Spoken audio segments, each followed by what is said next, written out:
Let's look at it more constructively. How are we going to define the problem? What are the strategic work plan that we should develop to attack the problem?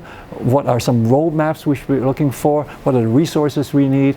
And how do we get people working together?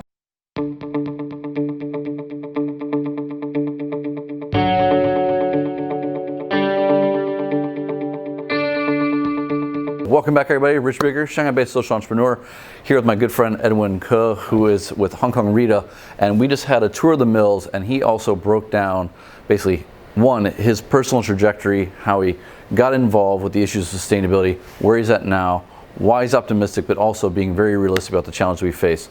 So I would really love it if you maybe start off with an introduction of yourself and where we are in Hong Kong.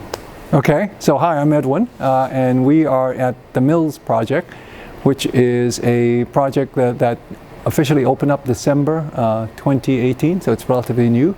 And here there are three spaces. We have a shopping mall downstairs, which is a space for entrepreneurs and for new types of brands that are more sustainable, a little bit different. And then there is a museum art space where the Mills was once upon a time a series of cotton mills. Right. So the art/museum space is where they talk about that, and there's art exhibition about spinning and weaving and the whole fiber and fabric part of the business. And then we're here. This is what they call the Fab Lab, which is a makerspace that is inside a incubator, startup, co-working space. And here the idea is to get from 0 to 1, try to get to prototype with your ideas. And so we have one of every type of machine, and it's focused around wearables, apparel, and any sort of new ideas in this space. Now, what I came to know this project for is really the sustainability side of this, and the mill that we saw downstairs, the container, the double wide as we call it in the Midwest, you know, where you're taking fiber from the consumer, you're able to turn it into something else. How did you get into that space, and why is this the place to be doing that? So for a couple of years now, we've been working on sustainability and recycling, and what we found in the process that it is still there's no conversation directly to consumers. Consumers in general don't understand what we're talking about when we say, oh, here's the SAC Higg index or whatever there's no vocabulary to talk about what we're doing. So we wanted to ask the question, is there something we can do that connects directly with the consumer? And then even though we've been focusing a lot on industrial scale types of solution, we want to make this intelligent, understandable, approachable, and we want to get a lot of consumer feedback about what we're doing. So we created this retail idea in which we call it the G2G, which is the garment to garment shop. And so it's a very simple idea. We ask consumers, come in with clothes that you can't wear anymore, clothes that are soil damaged or otherwise can't be used in its current form, and we will turn those into yarns and fibers, and we will 3D knit you new clothes. Most consumers don't understand recycling when you take your clothes back to, say, Uniqlo or H&M or to any of the boxes. Right. What's the size of that problem, and what normally happens when you put your stuff into that box? Right. So there's two challenges that you talk about there. One is the black box, right, which is customers right now, or consumers, when they hand over their old clothes, that's the last time they see it. They don't know what happens to it and what the possibilities are for that. So we want to demystify it. So that's why we have glass walls, and then two. Fashion cycles are fast. Fashion cycles are more and more frequent. But materials that we use to make our clothes actually are quite durable and have a very long life, useful life to it. And we wanted to highlight that in that project as well. Okay. And then thirdly, the point earlier is that we wanted to be quite approachable. We want people to see what we're doing. So in that box are not salesmen, but research scientists and engineers. And we are tinkering with and playing around with the solution for that problem. What's the risk, though, that some of what you develop, you'll bring it in and it won't be able to achieve the full potential because you know, it hits that ceiling and they're like, well, that's cute. It gets strangled, right? Yeah. We've seen that too. Okay. And that is sort of like, be careful who you partner up with and make sure that the culture is aligned and that you have enough runway to succeed. Yeah. Also, I think that the cases that we've seen that are successful have had good success as good internal firewalls, so that they don't sort of then the legacy systems and thinking don't leach into the and strangle the innovators, because you're the cancer, right? Yeah. Because you're the change agent, and everybody else wants to make sure that you conform. Yeah, sure. Yeah. A couple more questions. One is, what are maybe 2 or 3 things you wish more consumers understood about textile sustainability, textile waste?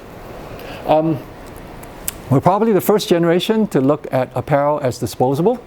You know, it was an heirloom. Clothes, you know, mothers used to leave clothes to their daughters as part of their dowry and what have you. And so the challenge is the success of Madison Avenue in converting our thinking of what we use as disposable items, and I think we need that fundamental shift and say this is something that we should take care of. It's valuable, and it is something that has that lasts a long time, because the success of apparel recycling and fiber recycling that we are encountering is because materials are so durable. There is so much useful life that we haven't tapped into, because we throw away things so quickly. I think that would be one. The other thing is that forget climate change or any of the current conversations right now. And you live in China. 300 million maybe Chinese are about to be middle class, right? In the tier 3, tier 4, tier 5 cities. Not even on board yet. Right. Yep. And then behind them, another 300 million Indians who are going to be there in the next 3, 5, 7 years. Yep. So in the next decade, like 2 Americas worth of consumers are coming on board. And urban consumers. Yeah. Rural, just urban. Yeah. And it's the first time they consume, and if they look at their Western counterpart today as the role model for how they should live and what consumption looks like, there's just not enough raw material to go around. So sustainable consumption and circularity, those have to be something that we work on with a sense of urgency, because we have to develop those models. Not 10 years from now. Really, it's like today we have to really figure that one out. So that's a big challenge, and I think too so there's an opportunity to leapfrog everything, right? We can go straight to 5G, right? Because and so the opportunity is, you don't have to go through that curve that the Western consumer have gone through. You can skip the last 50 years, right? And what's the potential scale that you see here? I mean, textile waste is something that is finally getting a little bit of coverage, and people are finally starting to understand how big this is. What are your hopes for this project? Well, this is a drop in the bucket. this is a small drop in a big bucket. Our hope is, one, educational. We want people to see what they can do with used materials. Secondly, we want to experiment with new business models. Right. And so one of the ideas is we are looking at what if consumers come in with a raw material and the brand is producing the idea and the concepts, and so you can continue to have new clothes and new fashion, but it's just we're reusing the old material for that purpose. Is the big bucket paying attention to this? Are they coming in here and looking at what's going on and being like, oh, that's really... Yeah. What's been the response from the industry? We've been very happy with how curious everybody is about that shop. We have been told by the mall operator that that's the draw, that people are coming in because it's so experiential. Right. You know, you can buy everything you need downstairs online, right? But there you are looking at what is happening, and you're involved in the process, and you can be engaged, you can ask questions. So it's a real reason to be in a shopping mall environment. But we also, hopefully, we're getting people excited about the idea. I mean, at the end of the day, we need huge industrial-sized solutions to these problems that can handle hundreds of tons a day, not a couple of pieces of apparel in a couple of hours, like what we're doing downstairs. And so that piece we're also hard at work on. But the people coming in here from various brands, I know H&M has put a significant investment into this, and there's others who come through. What are their groups, the executives or the sustainability directors, like what are they seeing here from this? First of all, we want to approach everything in a positive vein. It's a big problem, and it's dirty, and it's impacting a lot of communities and all that. We know that. Now, what are possible solutions that could be fun, interesting, and engaging? And we want that to be one opportunity for brands to be exposed to and say, oh, hey, maybe we can try that. And so we're very happy that there are brands that are interested in working with us to build systems like that for their operations. We are also looking at, well, what are different types of outputs you can make with that? What are different variations and iterations of that we can develop as we go on? Is this something you look to put into a store? Like, is H&M looking to brand this in a way, because they do a lot of consumer engagement. Right. Is this something that could become part of their extension of? For sure. So none of these sponsors really are looking at anything to make money with. On the other hand, they are all interested in the potential excitement it can create. So we are in development, and we have contracts to build more of these for different brands in different parts of the world. We are developing different versions of this. So it's a 40-foot container. So what if we put wheels on it and make it an event, a pop-up idea? So that's another version of it that we're developing. Now, one thing I love to do here is like get into the stories of the entrepreneurs, the innovators themselves. Can you give a brief introduction into your background? Because when I met you, you were not working in a lab, working on the future of. You were working in a very different environment, led to this. But can you give a background on how you got here, what your personal background is? Sure, with the proviso that my career track should be maybe a cautionary tale for people, as opposed to, oh, we should do that too. My first job after I got my undergraduate degree was I worked for the United Nations High Commission for Refugees. So I worked in a refugee camp for 3 years with the idea that I was going to go get my PhD in sociology and be either an academic or work in the public sector. But it was the most frustrating 3 years of my life, because here we have a well-endowed, large a global organization with a life and death mandate, and yet I was in a refugee camp watching people die unnecessarily because of the inefficiency and inability to deploy resources and the bureaucracy involved. And I was very frustrated, not so much with everybody else, but with myself, because I don't have the tools to figure out how to change that. So I went to business school because I said, I want to figure out how large organizations work and how you can use that in a way that is efficient, effective, and actually does something good. Right. And to pay for graduate school, I worked for a startup on the import side of the apparel business and found it fascinating.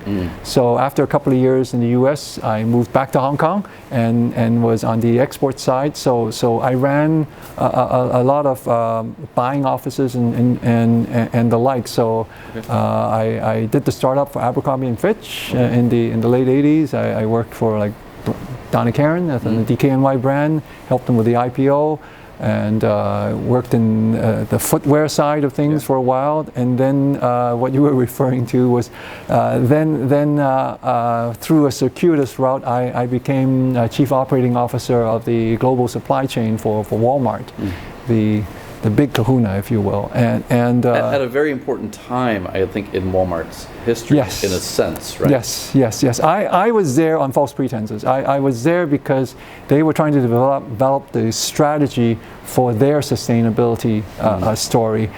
How are they going to change as a large business? Right. And I was encouraged by the then CEO. Says, you can do these sort of little things on your own, but wouldn't it be great if you leverage the scale of Walmart to really make a difference?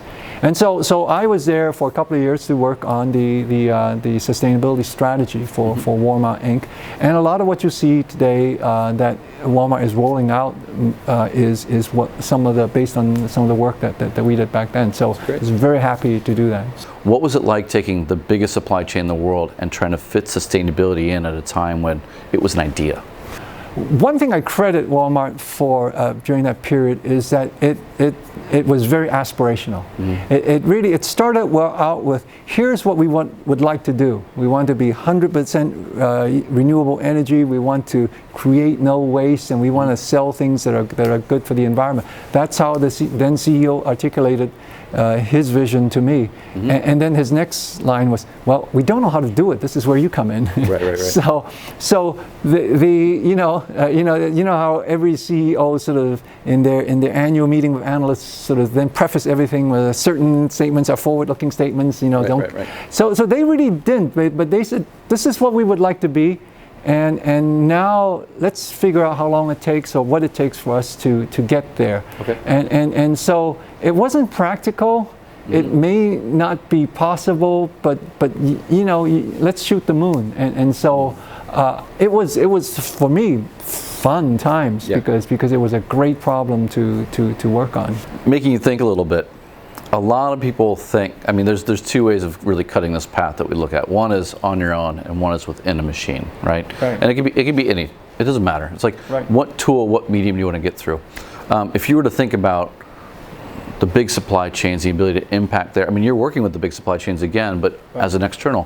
What are the pros and cons, and what would you consider, to be the best things here versus what was the best things at, say, Walmart and the other ones that you mentioned? So we get the best of many worlds. So we work with a lot of entrepreneurs because they are a great source of out-of-the-box thinking, new ideas, and they're fearless, right? They just don't know what doesn't work, and they will challenge conventional thinking.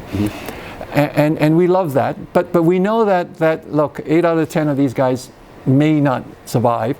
So we do have to, and if it takes too long to scale. So we do have to work also with the big guys. So what we want to do is to strike the balance with how we engage with both groups. That one is the youthful, future-looking, fresh ideas, and the other one is, here's some ideas that you may run with and really change the marketplace or really disrupt the marketplace because you have that access and that scale to do that. So we work on both, and they're very different. I work with a lot of big brands as well. Like, why is it that they can't get the innovation? They can't get that inspiration and actually just take it forward. It becomes a statement. There's project plans and KPIs, and 3 to 5 years later, you start to see the mediums start to slip down. Right. What's going on there? Like, what's preventing these big brands from really turning that ship around? Some of it is the accountability to short-term performance. Okay. So you just have to have things that have early wins. Otherwise, you just don't have internal support. I think the other one too is that the motivation to change. Sometimes the change of behavior is difficult when you have a large group of people that you have to you have to get them to have a different set of beliefs and different set of filters when they think about what they do. You can also say that oftentimes in large organizations, the default is not to do anything new, right? Because that's too risky. That's not how we got here, and so you either are missing the will because things are going so well, or you're missing the means because things are going too bad. Right. So either way, if it works, or if life is good or life is bad, you just don't want to. You just don't want to rock the boat. Right. So what we want to do is how we approach this is we want to create enough disruption in the technology and the science and the industry, so they feel like, oh, this is an opportunity. We should get on board. So that kind of leads me back to the theme of this series, very Asia, sustainability, innovation.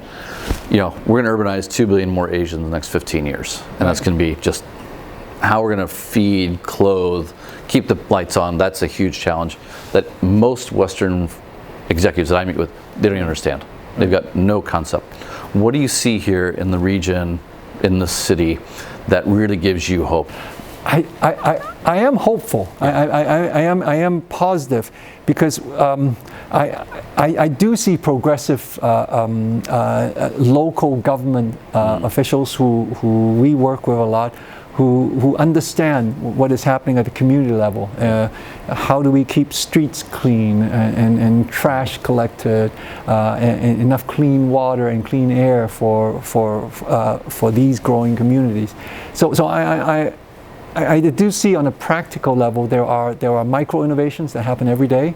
I do see city governments like Hong Kong who invest in, like, we're funded by the Innovation and Technology Fund, which is a big chunk of money that they just said, this is for applied research. This is not an academic exercise. You guys have to come up with solutions that we can roll out as quickly as possible.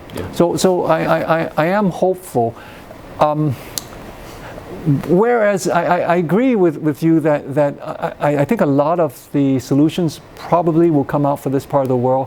I do hope that this continues to be a global effort.